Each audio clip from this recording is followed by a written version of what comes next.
Ahora sí, vamos a ver las condiciones del crecimiento en gracia. El crecimiento o aumento en cualquier cosa implica un principio. O sea, para crecer en la gracia hay un principio. O sea, cualquier niño que nace, para que crezca necesita primero haber nacido. Primero necesita ser un bebé. Y ya que es un bebé, empieza a crecer. Bueno, nosotros igual. Para nosotros crecer en gracia, necesitamos obviamente nacer de nuevo. El crecimiento en el favor de Dios implica que ya hemos encontrado favor delante de Él y que ya estamos en deuda por la gracia recibida y que ya estamos en gracia en el sentido de tener un lugar entre los favorecidos. Aquí quiero explicar esto, hermanos. Implica, el crecimiento en favor de Dios implica que ya hemos encontrado favor delante de Él. O sea que ya delante de Dios ya no nos ve como pecadores, ya siente el amor de complacencia hacia con nosotros. Ya no es el amor que siente por los impíos, que es bueno con los malos y con los ingratos y busca el bienestar de ellos. No, ya estamos del otro lado. Ya ahora ya no nos ve como enemigos, ya nos ve como sus hijos, ya nos ve como su familia, ya nos ve alguien que estamos en un terreno santo. Pero estas otras palabras en las que ocurre en nosotros, que ya estamos en deuda por la gracia recibida. Esto es lo que sentía Pablo, porque era blasfemo e injuriador y perseguidor de la iglesia. Esto es lo que sentimos nosotros cuando nos salvamos, que nos perdonó de todos los pecados y que de pronto queda borrado nuestro pasado, por cochino que haya sido, queda olvidado todo y es como vinimos a esta tierra sin haber pecado jamás, limpios totalmente. Empezamos una nueva vida. Todo por lo que hizo Jesús. Entonces, al saber eso, que eso hizo Jesús, nos sentimos en deuda que me está dando la oportunidad de reiniciar de nuevo mi vida. Por Él puedo reiniciar de nuevo mi vida, pero limpio, ya no en pecados, limpio. Y me siento en deuda para con Él. Y que ya estamos en gracia. Ya estamos en gracia para con Dios, en favor para con Dios. Ya estamos en un lugar entre sus favorecidos, entre la gente del pueblo de Dios, entre los suyos. Ya estamos en ese lugar. Ahí es el empiezo, ahí es el inicio de empezar a crecer en la gracia. Y aquí, hermanos, pongo este ejemplo y pongo este ejemplo de la escritura por esta frase, que ya estamos en deuda por la gracia recibida. Un acreedor tenía dos deudores. El uno le debía 500 denarios y el otro 50. Y no teniendo ellos con qué pagar, perdonó a ambos. Di pues, ¿cuál de ellos le amará más? Respondiendo Simón dijo, pienso que aquel a quien perdonó más. Y él le dijo, rectamente has juzgado. Y vuelto a la mujer, dijo a Simón, ¿ves esta mujer? Entré en tu casa y no me diste agua para mis pies, mas ésta ha regado mis pies con lágrimas y los ha enjugado con sus cabellos. No me diste beso, mas ésta, desde que entré, no ha cesado de besar mis pies. No ungiste mi cabeza con aceite, mas ésta ha ungido con perfume mis pies. Por lo cual te digo que sus muchos pecados le son perdonados, porque amó mucho. Mas aquel quien se le perdona poco, poco ama. Aquí vemos, hermanos, donde la gracia puede ser en vano. Cuando nosotros estamos convencidos que nos ha perdonado mucho, vamos a amar mucho. Pero cuando nosotros sentimos que no éramos tan malos, que no era un narcotraficante o violador o cualquiera de otros pecados, sino que vivía una vida civilizada, no voy a amar mucho. Cuando es todo lo contrario, hermanos, hay una unidad en la vida de uno. ¿A qué se refiere con una unidad? De que no hay obras buenas mientras no nos convertimos a Él, porque la intención que movía todo lo que hacíamos antes era para nosotros mismos y no para Dios. O sea que la intención que tiene un narcotraficante es la intención que tiene la persona más civilizada que tú puedes encontrar. Los dos tienen la intención de vivir para sí mismos, están igual delante de Dios, están totalmente en pecado. Tus mejores obras son trapos de inmundicia delante de Dios. Pero uno sí cree eso y el otro no lo cree. Y el que sí cree eso, que le debía mucho, ese puede experimentar una gran gracia a Dios. ¿Por qué? Porque siente que le perdonaron muchísimo. Pero aquel que no se siente tan malo, que no siente que era de lo peor, ama poco. Y la gracia obra poco o nada en ellos. Otro ejemplo, hermanos, de donde la gracia puede ser en vano para algunas personas. Por lo cual el reino de los cielos es semejante a un rey que quiso hacer cuentas con sus siervos. Y comenzando a hacer cuentas, le fue presentado uno que le debía 10,000 talentos. 10,000 talentos es equivale a 37,5 kilos de oro. 37,5 kilos de oro, hermanos. Y eran 10,000. A este, como no pudo pagar, ordenó su señor venderle y a su mujer e hijos y todo lo que tenía para que se le pagase la deuda. Entonces aquel siervo postrado le suplicaba diciendo, Señor, ten paciencia conmigo y yo te lo pagaré todo. El señor de aquel siervo, movido a misericordia, le soltó y le perdonó la deuda. Pero saliendo aquel siervo, halló a uno de sus consiervos que le debía 100 denarios, esto es, el salario mínimo de 100 días. Un denario era el salario mínimo de un día, 100 serían de 100 días. Y haciendo de él le ahogaba diciendo, págame lo que me debes.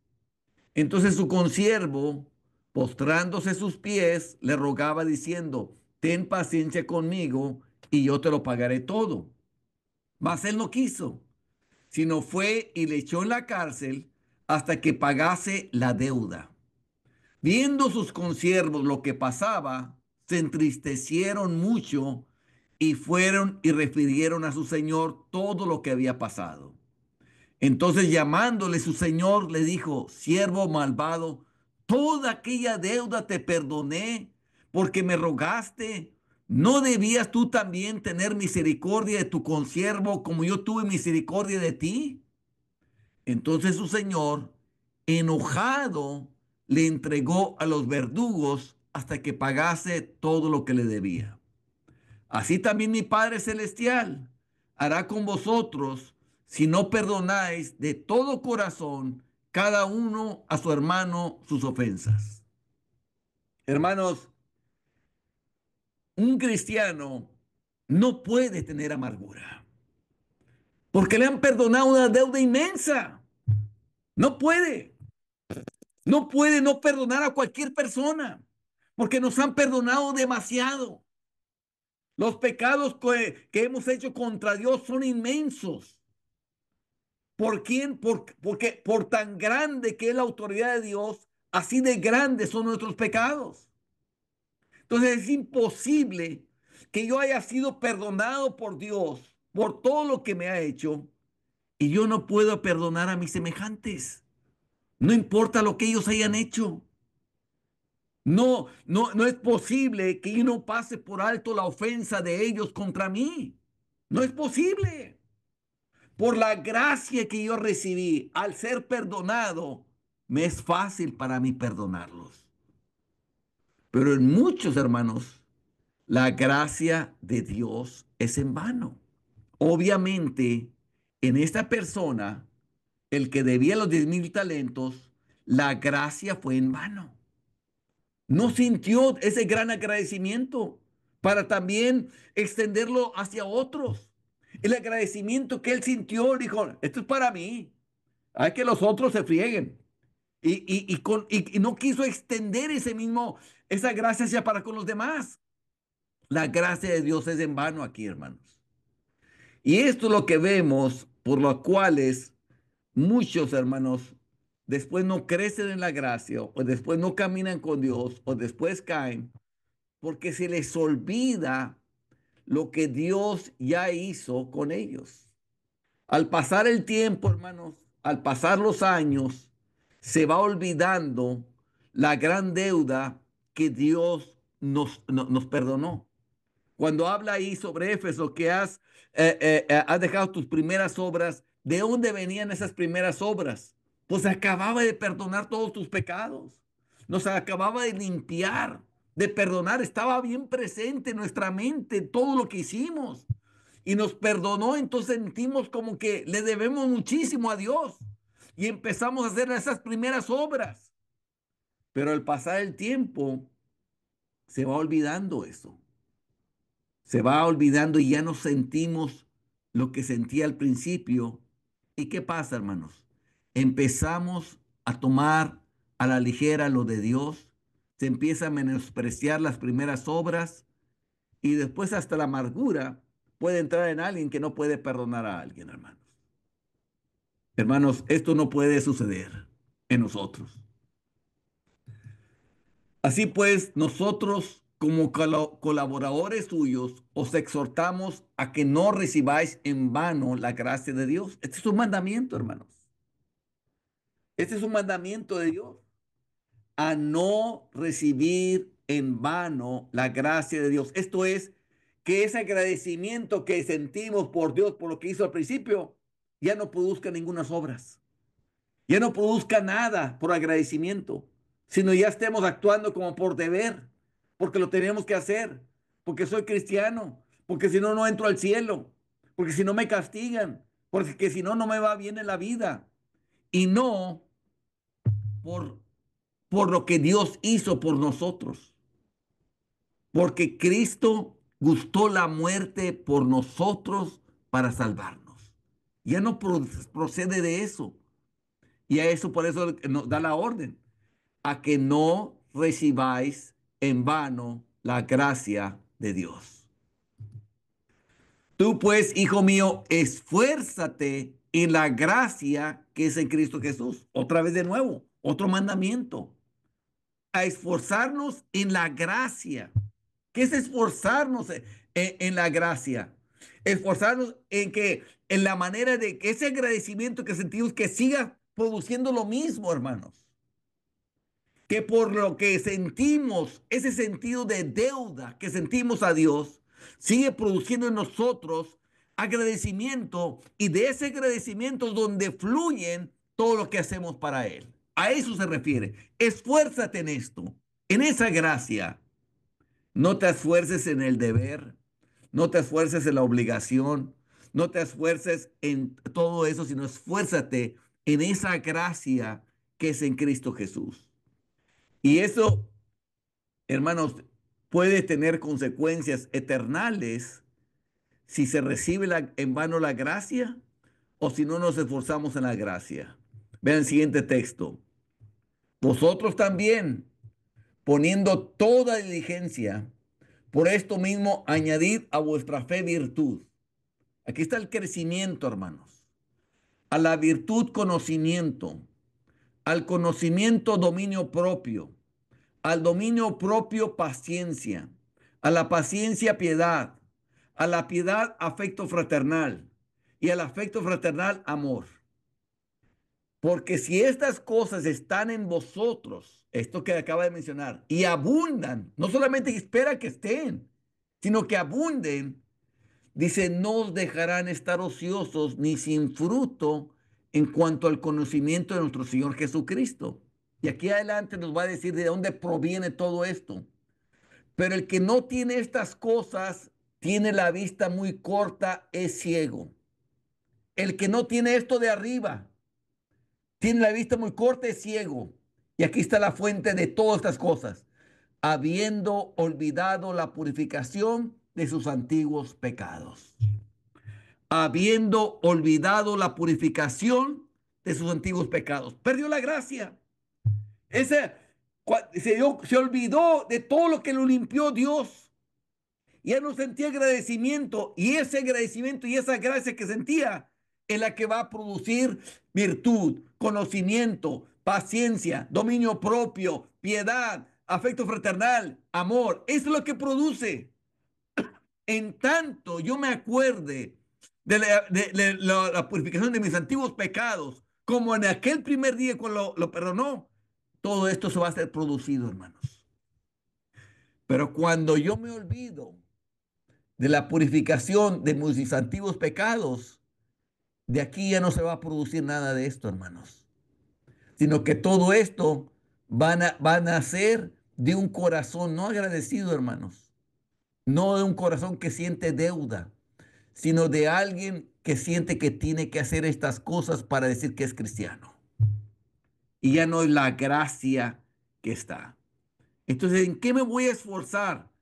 A recordar que tú me limpiaste de mis pecados, que un día estaba yo sucio totalmente, que en pecado yo vivía, en tinieblas y en error. Mala gracia de Dios Jesucristo me limpió y ahora salvo soy yo. Esto es lo que yo voy a recordar.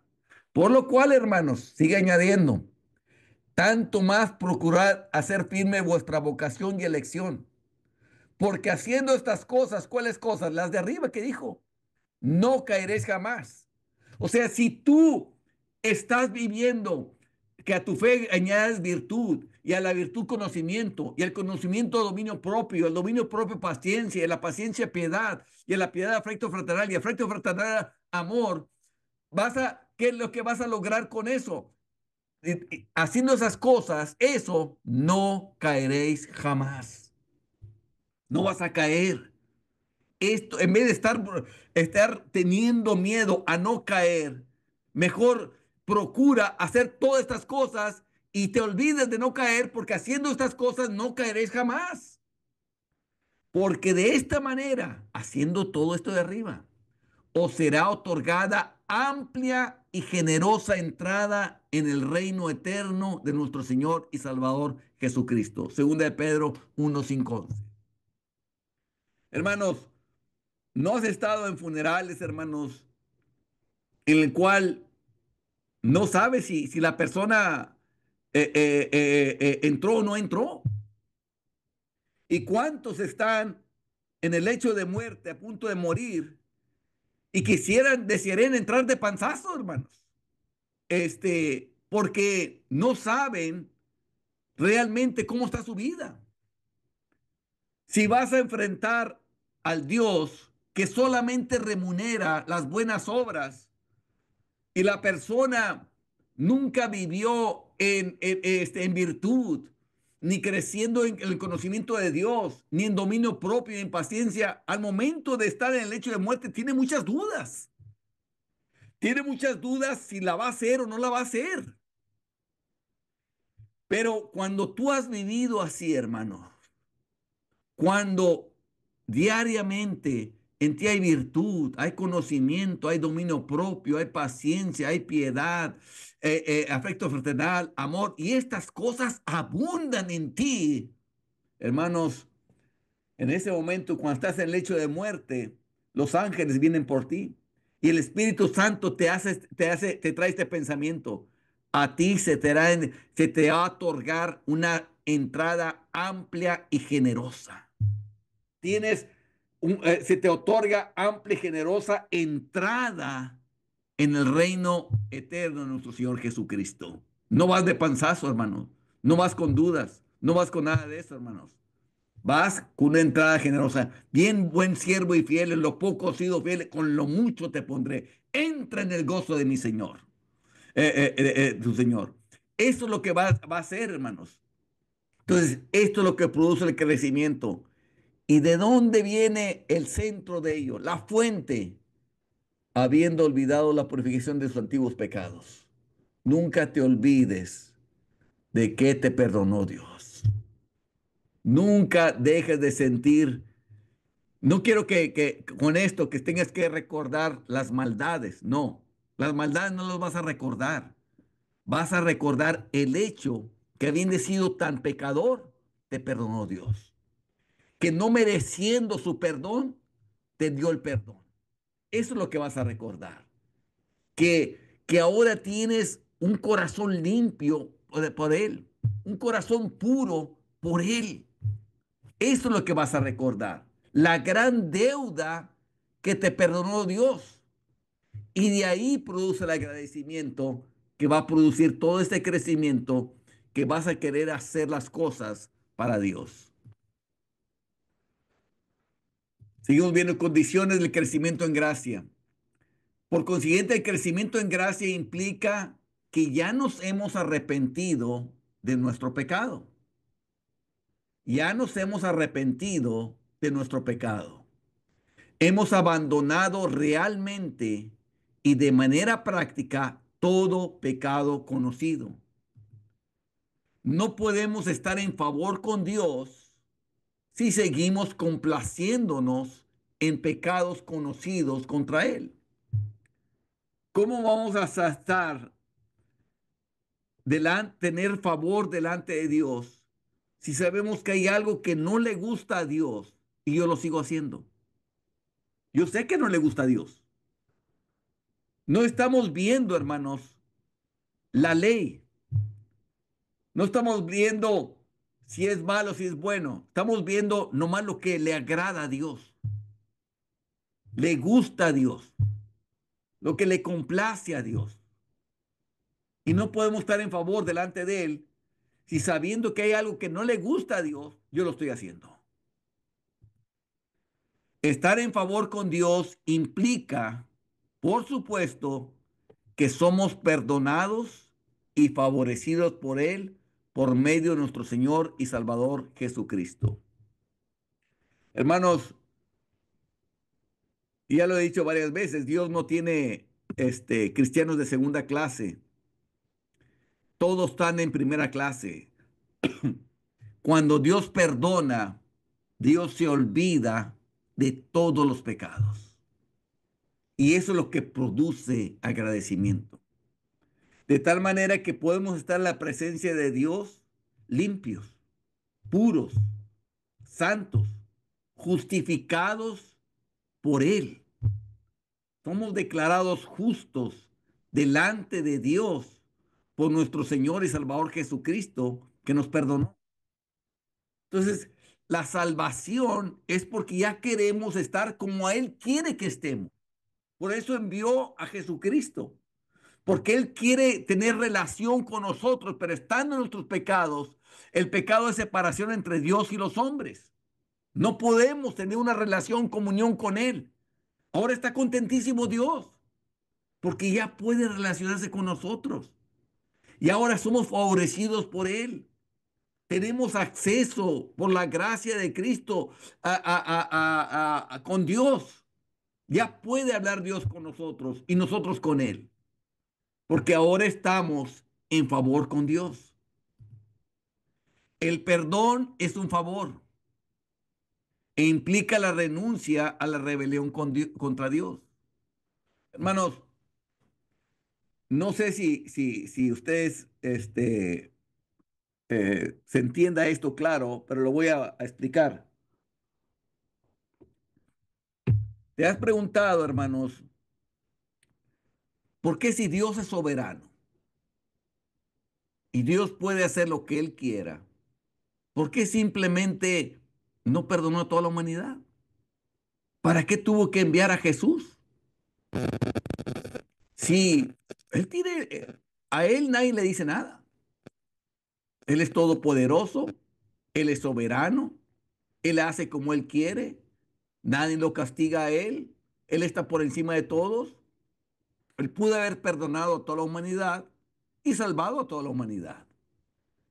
¿Por qué Dios tuvo que meterse en el trabajo de enviar a Jesús para poder cumplir con la ley de que el pecado se castigara y poder así darse permiso, ahora sí que darse permiso Dios de perdonar a la humanidad. ¿Por qué hacer eso? Porque aunque Dios es soberano, su soberanía no está encima ni de su justicia ni de la misericordia. La misericordia no se puede ejercer solamente bajo la condición de arrepentimiento.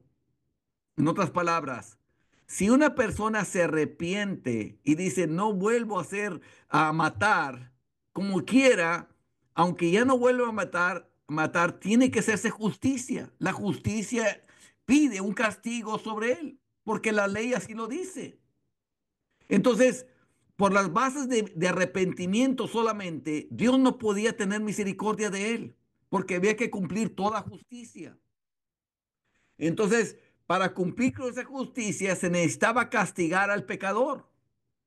Entonces Jesús viene a ser el sustituto de todos los pecadores, donde Dios hace justicia con toda la humanidad. Ahí castiga la maldad para todos. Ya es justo, ya castigó. Ahora sí, bajo las bases de arrepentimiento, ya puede tener misericordia. Y por gracia, ¿cuál es la gracia? Haber entregado a Jesús. No lo merecíamos. Esa es la gracia, que Él entregó a Jesús para que cumpliese toda justicia. Y al hacer eso, ahora sí Dios tiene permiso de poder tener misericordia sobre todos aquellos que se arrepienten y creen que Jesucristo es el que lo limpia de todos los pecados porque Él hizo toda justicia por ellos y ahora puede entrar al reino de Dios.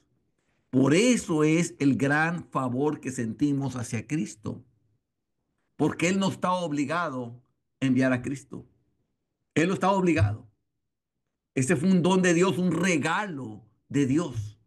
Él no tenía que hacer eso. Él lo hizo de su propio corazón, de la abundancia de amor que tenía por nosotros. Pero un Cristo no fue entregado por nosotros en contra de su voluntad. O sea, no fue como diciendo, bueno, pues yo no quiero ir, ¿por qué me tocó a mí? ¿Por qué yo voy a tener que sacrificarme? No fue así, sino que él mismo dice en la Biblia que por el gozo puesto delante de él. ¿Cuál era el gozo? Ver a una humanidad salva. Dice, sufrió la cruz menospreciando el oprobio, menospreciando la vergüenza. El gozo era ver gente perdonada, los que Dios había creado. Y él también sentía el mismo sentir que había en Dios. También los amaba. Y por esa alegría que le iba a traer de verlos a todos perdonados, sufrió la cruz, menospreciando, siendo como nada la vergüenza que iba a pasar. Y él mismo se entrega a sí mismo.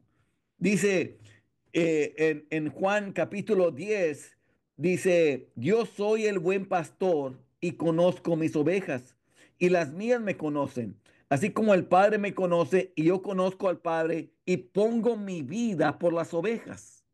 También tengo otras ovejas que no son de este redil, refiriéndose a los gentiles. Aquellas también debo traer y oirán mi voz y habrá un rebaño y un pastor. Por eso me ama el Padre, porque yo pongo mi vida para volverla a tomar. Nadie me la quita, sino que yo de mí mismo la pongo. Tengo poder para ponerla y tengo poder para volverla a tomar. Este mandamiento recibí de mi Padre. O sea, Juan 10, del versículo 15 al 18. Entonces, no fue que lo forzó Dios, es el mismo sentir que hay en el Padre, hay en el Hijo. Por eso, mi Padre y yo somos uno, dijo Jesús.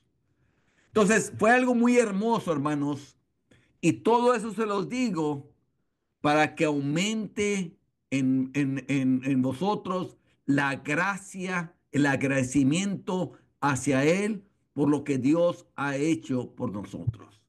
Eso es el conocimiento, hermanos, que produce esa gran gracia y ese amor hacia Él. Y es donde salen todas las virtudes que son recibidas y que después Dios siente una gran estimación hacia ti, un gran favor hacia ti, una gran complacencia porque están haciendo de ese corazón que ve todo lo que hizo Dios por él y no tiene otra cosa más que darle en agradecimiento, vivir complaciéndolo a Él.